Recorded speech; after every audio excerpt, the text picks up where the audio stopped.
উচ্চ মাধ্যমিকে যাদের দর্শন আছে বা ফিলোসফি আছে তাদের জন্য আমি একটা দুর্দান্ত সাজেশান নিয়ে চলে এসেছি। এই ভিডিওতে আমি আলোচনা করব উচ্চ মাধ্যমিকের 8 নাম্বারের কোশ্চেনগুলো, যে 8 নাম্বারের কোশ্চেনগুলো এবারের পরীক্ষায় 2024 পরীক্ষায় নিশ্চিতভাবে আসতে চলেছে, সেই প্রশ্নগুলো নিয়ে আমি আজকে আলোচনা করব। তোমরা দেখো, তোমাদের যাদের দর্শন সাবজেক্ট আছে, দর্শনে মাত্র গুটি কয়েক প্রশ্ন, অন্যান্য সাবজেক্টের থেকেও অনেক অনেক কম প্রশ্ন পড়লেও এই দর্শন সাবজেক্টে তুমি পুরোপুরি কমন পেতে পারো।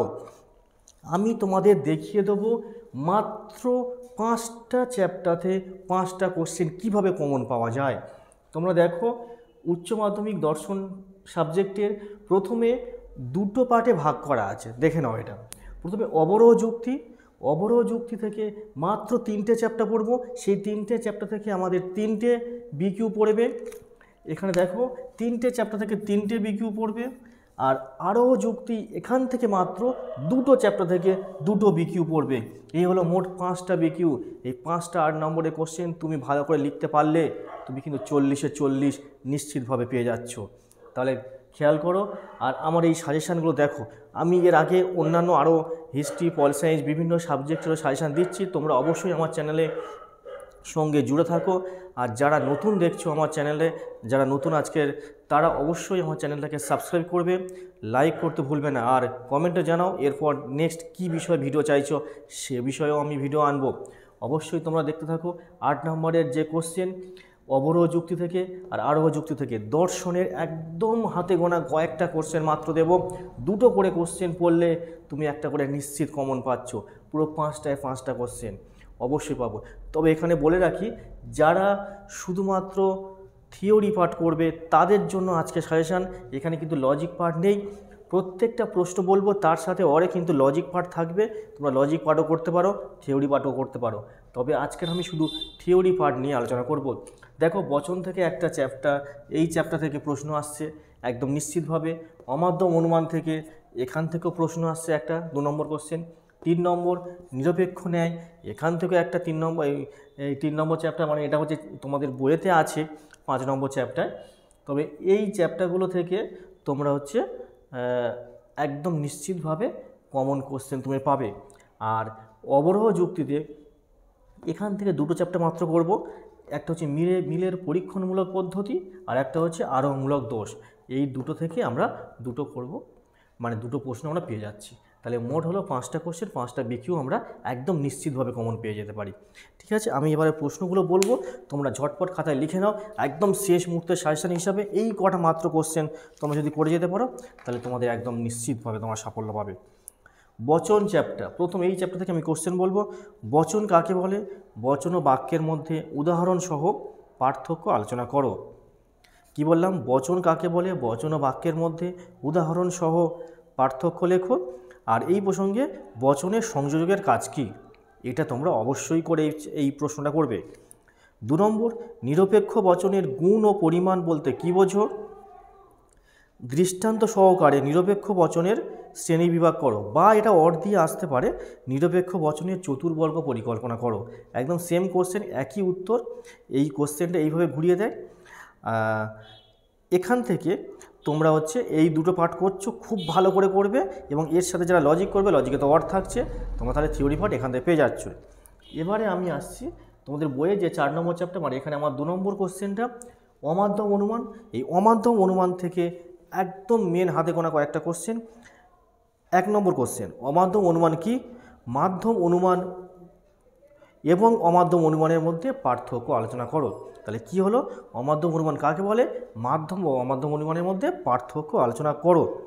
এই প্রসঙ্গে আরেকটা প্রশ্ন এর সঙ্গে জুড়ে দেয়, অমাধ্যম অনুমানকে কি প্রকৃত অনুমান বলা যায়? এই প্রশ্নটাও এর সঙ্গে করবে। 2 নম্বর কোশ্চেন, বিবর্তন কাকে বলে? বিবর্তনের নিয়মগুলি উদাহরণসহ লেখো। এর সঙ্গে ও জুড়ে দিতে পারে বিবর্তনকে কি অমাধ্যম অনুমান বলা যায় কি না, এই প্রশ্ন থাকে। আর এখান থেকে আরেকটা কোশ্চেন, বস্তুগত বিবর্তন কাকে বলে?